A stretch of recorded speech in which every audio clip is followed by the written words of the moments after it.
Mineva 79 let od osvoboditve taborišča smrti Auschwitz, v katerem je v nepredstavljivih razmerah umrlo več kot milijon ljudi.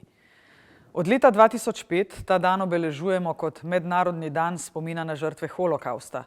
Več kot 6 milijonov ubitih Judinj in Judov ter preživelih, a usodno zaznamovanih.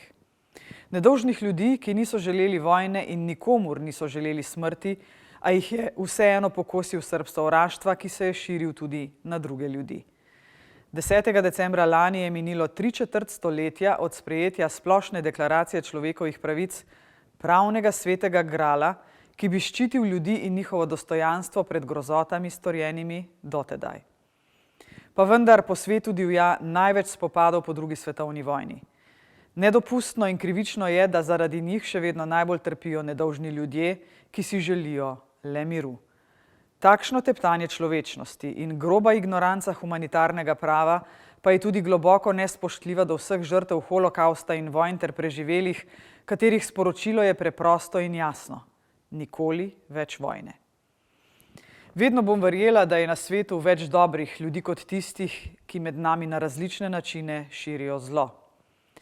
Da nas je več tistih, ki verjamemo v svobodo ljudi, medsebojno spoštovanje, človekovo dostojanstvo, vladavino prava in človekovih pravic ter demokracijo.